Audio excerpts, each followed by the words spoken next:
Hey folks, Andy Patton here, joined today by Gonzaga Bulletin editor-in-chief Vinny Saglimbeni. Vinny and I are going to talk about his recent article about a Gonzaga player and what it has been like to be a student in Spokane these past couple of years, all right here on the Locked On Zags podcast. Don't go away.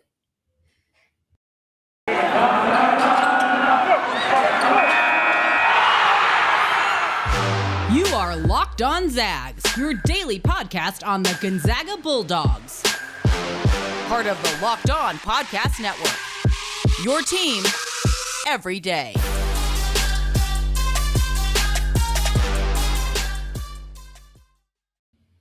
What is going on, y'all? Welcome to the Locked On Zags podcast, part of the Locked On Podcast Network, your team every day. I'm your host and longtime Gonzaga podcaster, Andy Patton, ready to take you through another season of Gonzaga hoops. Today's episode is brought to you by Bet Online. Bet Online has you covered this season with more props, odds, and lines than ever before. Bet Online, where the game starts. I also want to thank all of you who've made this podcast your first listen of the day. And of course, those of you who have checked the show out on YouTube. If you have not yet, go to youtube.com, search Locked On Zags, hit that subscribe button. We're over 300. We're shooting for 500 subscribers by the time the Zags cut those nets down in March. So you got plenty of time to get in there, hit that subscribe button. I really appreciate it.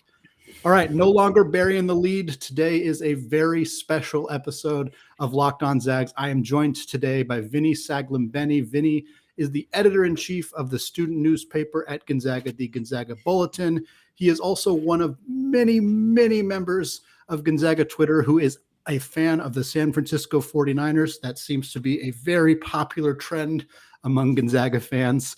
Vinny, thank you so much for taking the time to jump on the show with me. I really appreciate it. Yeah, thank you for having me on, Andy. And it seems like the Gonzaga Bay Area presence is really starting to take over here. So it's been pretty.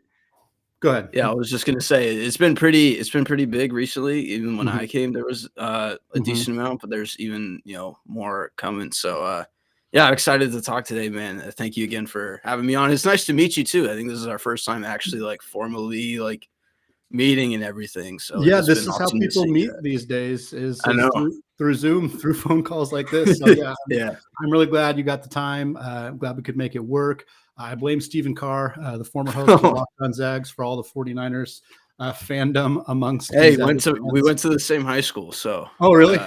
I went to the. Yeah, I think he was graduated in 2013, and I was 2018. So very cool. Great guy too. Great follow. Very great guy. Yep, absolutely. Vinny, before we get into some of the Gonzaga stuff, I want to talk about a recent article you wrote. I want to talk about this Gonzaga team, obviously, and how they've been doing this year. But I kind of just want to ask, what kind of got you onto the path of sports journalism in the first place, and obviously how you ended up in this role with the Gonzaga Bulletin? Yeah, so I've always told myself since I was a little kid, I want to have a job where I can watch sports for free and write and talk about it. I think it's just a stupid job to have, but also one of the greatest jobs you could ever have as an individual. So that kind of all started, and along with some other things in my family, my dad's team doctor for the San Francisco Giants and the San Francisco 49ers. He's been doing that for a minute now, and getting the chance to kind of have those unique opportunities to meet those professional athletes. I wanted to do that, but also I wanted to do it on a different level where I got to express some of my strengths. And one of my strengths, I believe, is writing. So I started really my journalism journey at Gonzaga my freshman year. I didn't really have any traditional journalism classes in high school other than an intro to journalism class that I had my senior year. And then I also did some live radio shows towards the end of my time in high school too that I did. And then I got to Gonzaga, took just taking some of our classes through the curriculum, and then through the word of mouth of some people our old managing editor at the time, Ian Davis Leonard, and then also my guy Jackson Frank. They had reached out, or Ian had reached out and asked, hey, maybe you should, join the Bulletin staff as a staff writer. So then I ended up joining on staff as the first semester of my sophomore year. Then the following semester, I was hired as the sports editor. And then I was in that role for 3 semesters. So spring of 2020, and then all of 20, and then spring of 2020, fall of 2020, and then spring of 2021. I think Mhm. that's the right succession of time. And Sure, then yeah. last semester, I was the managing editor, and then this semester, I'm acting as editor in chief. So that's kind Mhm. of a long-winded answer of like where I'm at kind of now.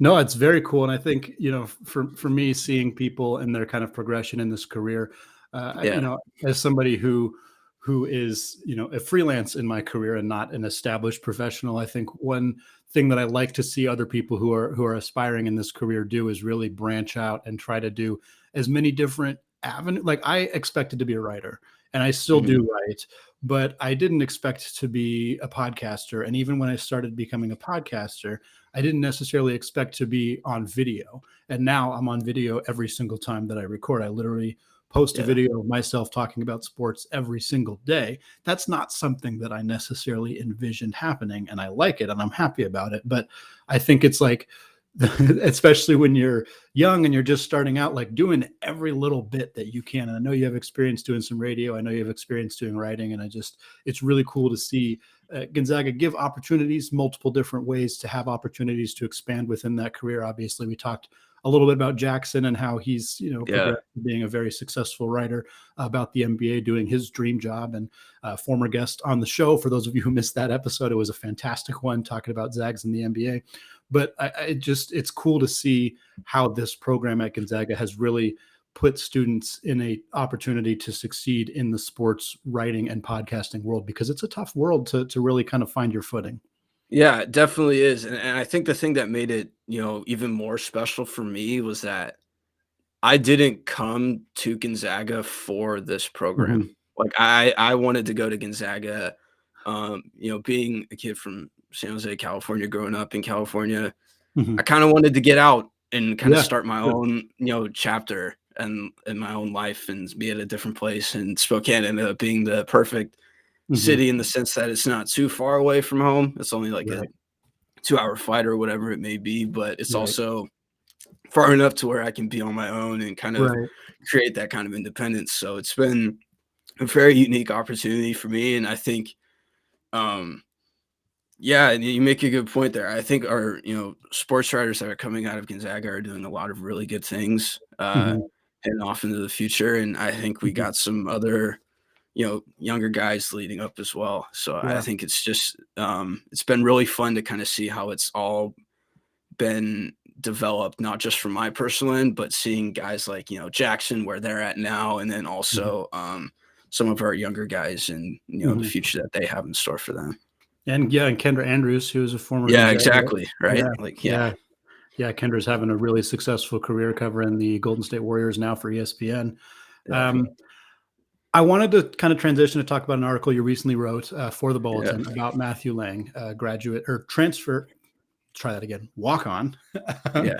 Walk on Matthew Lang for the Zags. Of course, we've all seen him. He's the Taco King. He's the one who gets us Oh, all yeah. tacos every single game. You wrote a fantastic piece about him, about his journey to Gonzaga, about his what it's like to be a walk on. I'm wondering if you could just kind of talk a little bit about how that piece came together and kind of what maybe you learned about Matthew Lang, or what you learned about the Gonzaga basketball program and how they treat their walk-ons through writing that piece. Yeah. So it's funny. The article was actually supposed to come out a couple weeks earlier. Mhm. But like I was I'm gonna be honest here, I was slacking a little bit and I wasn't like getting it in on time. And so thankfully with the, grace and patience of my sports editors, they gave me the extra time that I needed. And Mhm.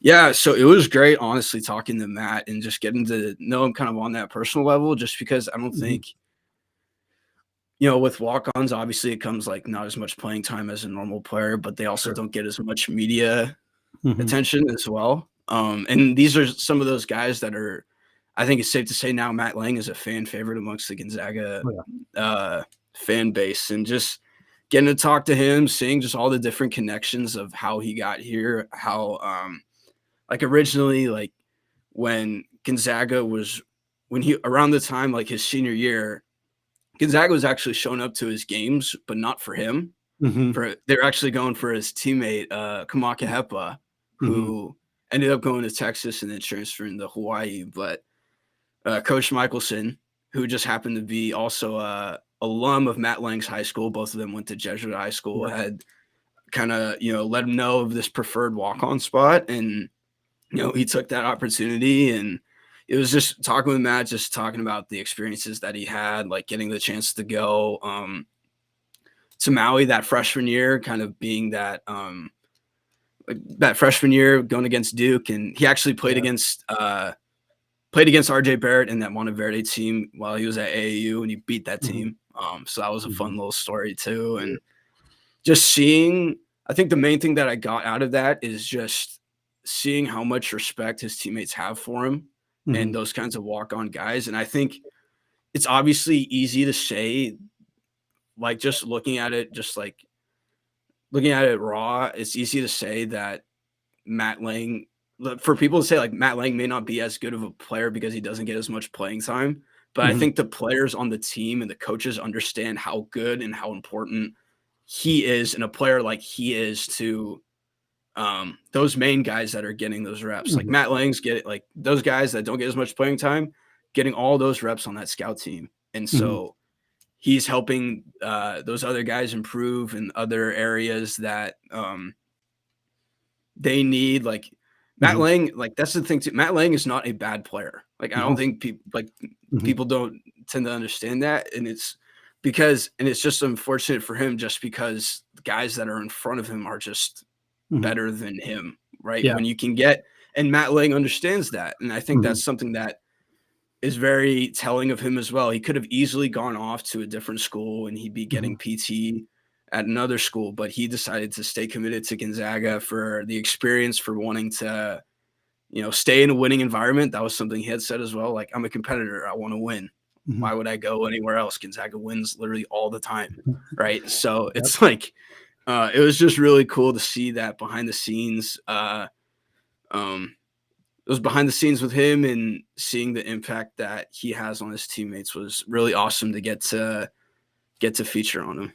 Absolutely. I think Gonzaga has done such a good job at finding these preferred walk-ons. Yeah. Obviously we had a Rem Bakamis, you had Jack Beach, who Matthew talked about in this article about him being kind of like a mentor for him in how to handle walk-on life. And I spoke to Jack a couple months ago on the podcast as well. And a super talented high school player in Torrey Pines, and Matthew Lang was obviously super talented at Jesuit. And to be able to get guys like that into this program, and playing these really significant roles, particularly in practice, is a testament to the coaching staff for realizing how important that role is.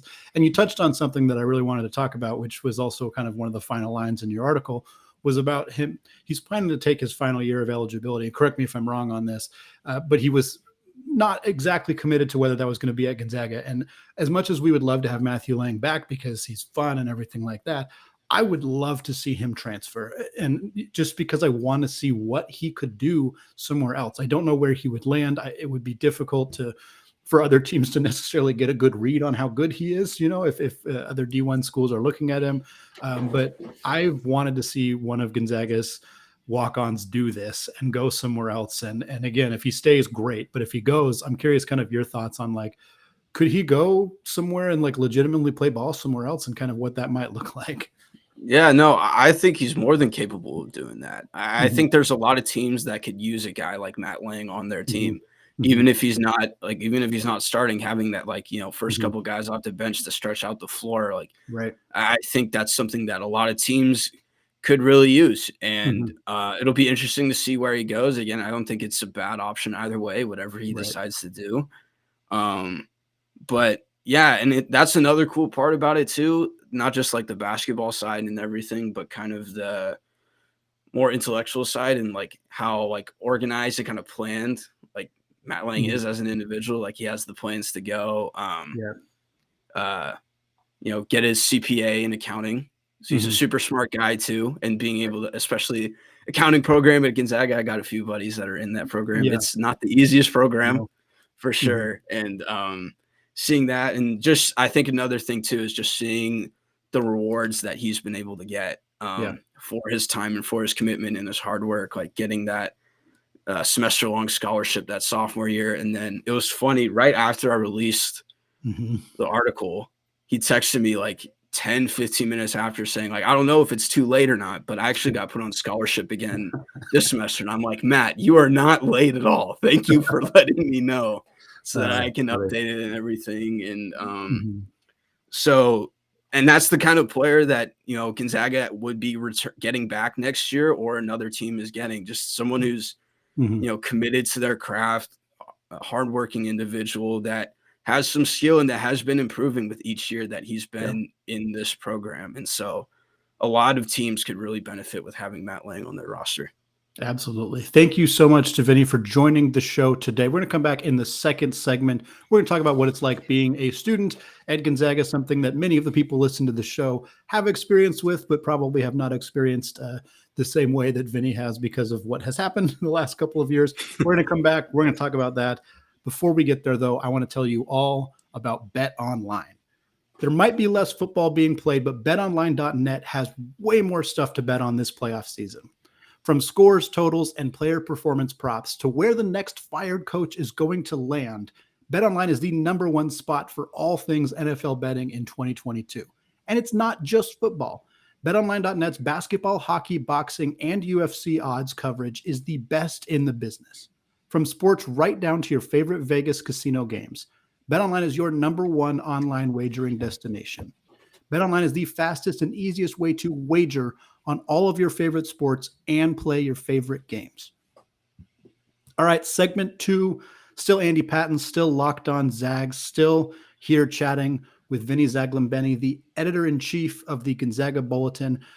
Vinny, I want to pivot away from talking about Matthew Lang and talking about the journalism career path that you are on. And I want to talk a little bit about just Gonzaga in general and being a student. I graduated from Gonzaga in 2013. I know the vast majority of my listeners are Gonzaga graduates as well from a variety of different times, but it was a different time to be a Gonzaga student than I think ever before. I don't think there's a whole lot of debate about that. Your perspective on being a student at Gonzaga will be different.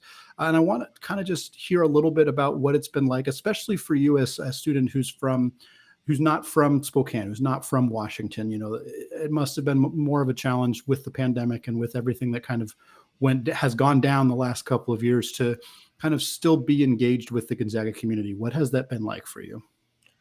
Yeah, it definitely has been a little bit different, especially being from the Bay Area. You know, everybody, I mean, is obviously bigger in size, but you know, you're comfortable with your surroundings that you're in before. And coming to Gonzaga obviously was a bit different, but I think it's through this whole thing. And I think what a lot of people have been saying through the pandemic is that there's been a lot of learning opportunities for myself and for others. And it kind of just leads you to, you know, not really take those moments for granted if what you do have and everything like that. I know from, you know, the student journalism side, getting the chance to cover games in the kennel last year, that was a very unique thing that we got to saw, kind of just watching those games without the kennel club and without the fans there and everything like that. It was definitely a little weird. And like, I 2 years in a row, I had the opportunities to cover the tournament taken away because of the pandemic. One, that first year, obviously sophomore year, when the pandemic first started, I was scheduled to cover the first 2 rounds of the tournament, and they happened to be in Spokane. Right. But the whole tournament was canceled during because of the pandemic. And then last year, I was at the Seattle airport on my way to fly to Indy to the Final Four when I got a call from the school saying that I tested positive for COVID. So I had to drive back. Long story short, I got a rental car from the Seattle airport, drove back to Spokane, and had to cover the UCLA game right where I'm sitting right now in my room. And I just had and it sucked too, because my housemates were watching the game and the TV was ahead of my stream that I had. So when I looked at the score, it's like 93-90. I'm like, and my roommates are going nuts. And I'm like, what is going on right now? And then I see the greatest shot that I've ever seen in the greatest game I've ever covered. Yep. Just Yep. Jalen Suggs banking in the half court shot. And I Mhm. didn't know what to do. And my buddy, Asher Ali, who was our editor in chief last semester, and Mhm. one of my good friends, he also writes for the Gonzaga Sports Illustrated page that's Yep. been coming up recently. He had texted me after the game and he was just like, "How did you cover that game?" I'm like, "Dude, I don't know. I Yeah. still don't know how." And so Mhm. that's kind of all just to say you kind of like I said, you got to don't take those moments for granted, really take Yeah. advantage of those opportunities to really create those relationships that you want to create so that you can remember them in the long term. And although Absolutely. it's been difficult to do these past couple of years and even now a little bit, I don't, as crazy as it was to say, and as much as it's unfortunate that the pandemic had to happen, Mhm. personally for me, I don't think I would change any of it because I don't know if I would be the person I Yeah. am today without those kinds of things happening. Yeah, it's wild. It's one of those things that it happened so long ago in the sense that like Yeah. everything's different. Like my career is completely different. My path has changed, and that's true of so many people. But it also feels like it happened so recently, and so Yeah, I know. it's really difficult to kind of gauge all of that. The last question that I had for you regarding kind of this topic, Vinny, is just about as a student at the school, seeing a year go by where students were not allowed to attend sporting events. Obviously, that impacted basketball more than any other sport because of its popularity on campus. But now that has changed and students are back, have you seen hesitation from students to go back to sporting events? Like it's not as important to them? Is it the opposite? Is it like everybody wants to go to games because they really missed out on it last year? What has kind of been the mood and the vibe for Gonzaga athletics now that students are able to return to going to events? Yeah, I think the gauge that, as a student, I feel from athletics is that they don't want to go back to what it was before. Sure. And they're taking every, precaution necessary Mhm. that they need to do to make sure that there are fans in the arena. And I think Mhm. students want to try to get out there as much as they Yeah. can as well. And Mhm. especially, obviously, that's easy to say for the seniors. Yeah, true. That with their last year and everything, but in particular with the sophomore class, this is their first year as Yeah, well, that's true. kind of getting the chance to go to the Kendall. So that's Mhm. 1 year removed of when their opportunity to go, and I think everyone is taking advantage of while being smart as well, taking advantage of the opportunities to Mhm. go see this team as much as Yeah. they can because this is a very, very special and unique team, and I don't think and in particular this team and Mhm. seeing all the superstars that they have, Yeah. everyone wants to try to see it as much as they can, and I think students are really taking advantage of that opportunity, and Mhm. I think it's awesome to see fans back in the kennel again, seeing Zombie Nation. Yeah. Everybody going nuts. And I Yeah. think it's also rewarding for the other fans that aren't students to kind of see those Yeah. students in Yeah. that environment again, Yeah. because to have a little bit of that sense of somewhat normalcy, Mhm. uh, I think is something that everyone needs right now. Absolutely. And just Thursdays and Saturday nights in the kennel are just something that a lot of fans really look forward to. And Mhm. I think a lot more people are being appreciative of, especially students. Yeah, without a doubt. Well, let's talk about that team, the special team that these students are getting the opportunity to see back in the third segment, because the Zags look pretty dang good right now, and I think there's a lot of conversation about how far this team can go, and I want to have that conversation with you when we come back in the third segment. Before we get there, though, let's talk about today's sponsor, Rock Auto. This episode is brought to you by Rock Auto. With the ever increasing number of makes and models, it is now impossible for your local chain auto parts store to stock all the parts you need. Why endure often pointless or seemingly intimidating questioning, like is your Odyssey an LX or an EX, and wait while the person behind the counter orders the parts on their computer, choosing the only brand their warehouse happens to carry? You have computers with access to rockauto.com at home and in your pocket. Rock Auto is a family business serving do-it-yourselfers for over 20 years. Plus, Rock Auto prices are reliably low for every customer, and they have everything you could need: brake parts, tail lamps, motor oil, and even new carpets. I just had my 13-year-old car serviced recently, and I can tell you having one place to find all the parts I need makes things infinitely easier. So go to rockauto.com right now and see all the parts available for your car or truck. Write Locked On in their How Did You Hear About Us box so they know that we sent you. Amazing selection, reliably low prices, all the parts your car will ever need. That's rockauto.com. All right, segment 3, still Andy Patton, still Locked On Zags, still chatting with Vinny Saglimbeni, of the Gonzaga Bulletin. Vinny, we talked a little bit about how fun it is for the students to be back in the kennel and witnessing this team. So let's talk about this team. Let's talk about Chet Holmgren, the Gonzaga Bulldogs. The biggest question, I think, on everyone's mind right now, based on Mailbag Monday questions that I'm getting and the conversation on Gonzaga Twitter, two things. Does this team have what it takes to win a national championship? And are they better than last year's team? I'm curious your thoughts on both of those topics. That's funny to say, just because I think these two teams, like looking at last year's team and this year's team, they're different, but they're also kind of the same.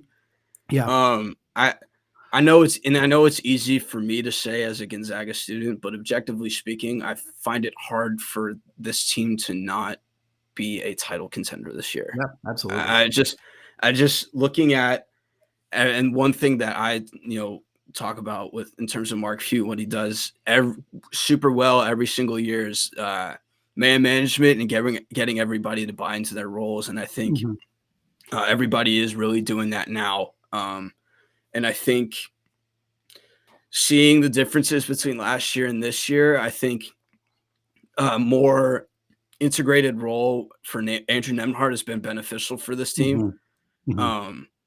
And obviously, understandably, he didn't get as much time last year because of Jalen Suggs. But I think now we're really able to see how good of a player Andrew Nembhard is and how important of a player he is to this team. Kind of just being that calm facilitator for everybody. And then obviously with the likes of Drew Timme, one of the best centers in the league. And then you have this, 18-year-old, tall, 7-foot kid from Minnesota named Chet Holmgren, who's just watching last night's game and seeing what he does. I don't think I've seen him have a bad game this year. And I think one thing that is even better from Chet is actually, a response that he had to one of your tweets. It was about, he was just, Mark Few had some, comments about how, even with Chet having that good game at halftime at that point, there was still stuff that he could improve on. And Chet took full accountability of that in that response to your tweet. And I think that's just something that he could have easily just been like, I'm Chet Holmgren. I'm going to be the number 1 pick next year. I don't need to improve or anything like that. But he's looking at himself and he's knowing that he wants to be at that next level. And he wouldn't have, had those kinds of concerns if he didn't come to Gonzaga in the first place. So I think that's just been something that, this team, I think, makes them a little bit better. There's a little more fight. There's a little more hunger in this team. And they're maybe not as athletic, I don't feel like maybe, but there's also your athletic players that, are coming off the bench more so. And I think that's something that adds another element to this team. And, they're starting to, now is the time where you want to start hitting your stride as a team, heading into these tournaments, heading into the WCCs and heading into March. So I think it's a toss up between this team and last year's team. But I think I may have to give the edge to this year's team just because of the defensive flexibility that they have with, Chet Holmgren being that rim protector, because I don't think they really had that true rim protector last year. No, I think that's to me the biggest difference between these two teams is the defensive presence of Chet Holmgren. You know, last year's team had Drew Timme and Anton Watson, obviously, but neither of them are really rim protectors. And last year's team, Corey played the 4 most of the time, and he was good in that role, but not defensively. He was fine defensively, but this year's team has the ability to play Chet and Anton at the same time, which is a lineup we've seen a lot of recently, with Drew Timme playing a little bit less. They have this flexibility with this lineup of Chet and Anton, which I don't know how anybody ever scores on that lineup, to be honest. They don't. I mean, statistically, they're not scoring on that lineup very often. That's the reality. And with the emerging offensive threat that Watson has become, it just gives this team a whole different dynamic defensively. I wanted to ask you a little bit about the freshman guards, in particular, Nolan Hickman and Hunter Sallis.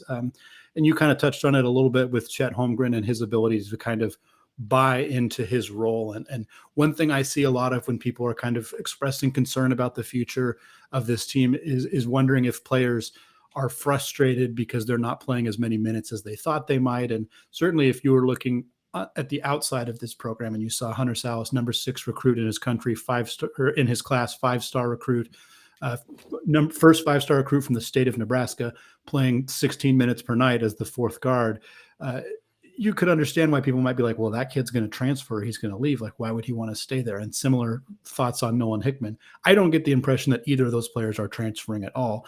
And I'm curious, kind of your thoughts on those guys kind of buying into their roles and how critical that is for this team heading into March.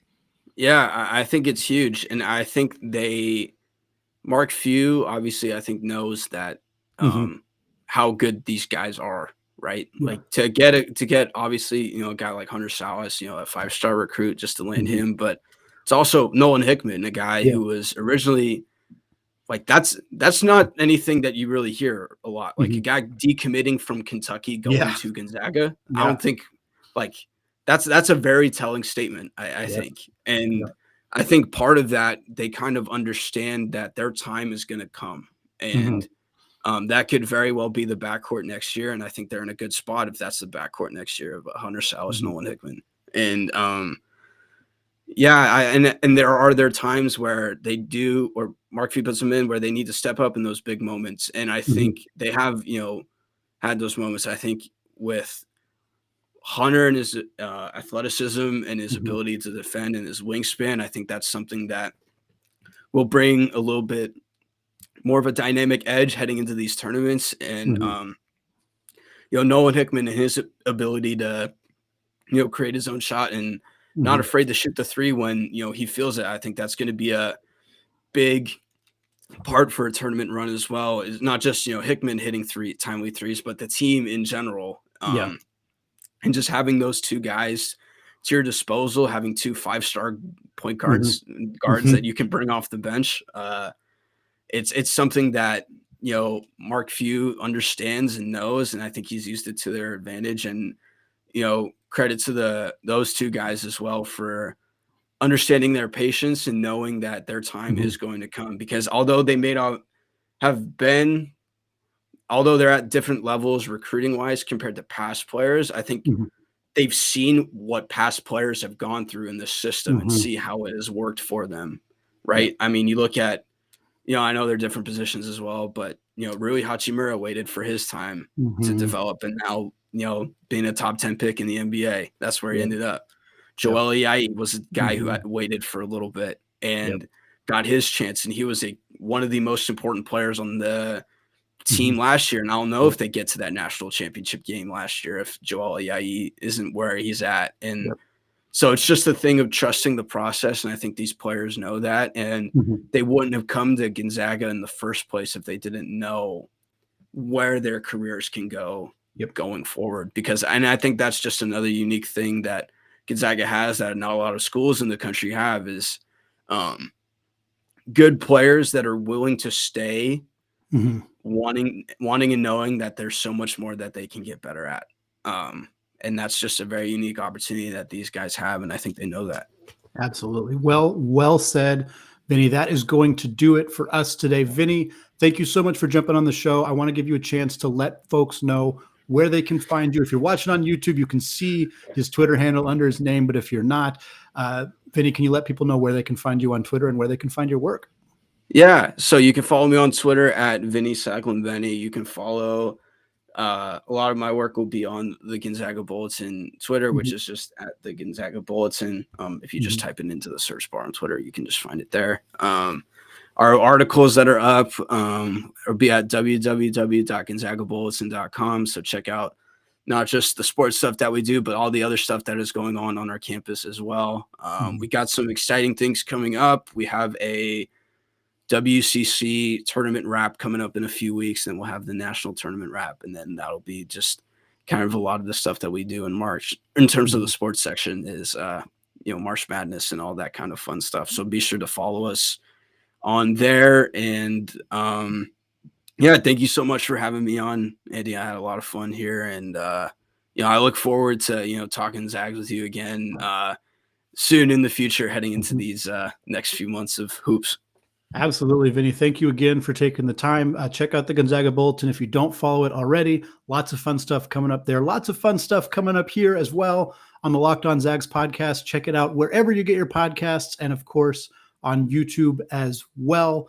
Thank you again to those of you who've made this podcast your first listen of the day. Now is a great time to make your second listen of the day, the Locked On Bets podcast. Locked On Bets is your daily one-stop shop for all of your sports gambling needs. Locked On Bets is hosted by your boy Q with expert analysis and insight from Lee Sterling. All right, thank you all for listening, and go Zags.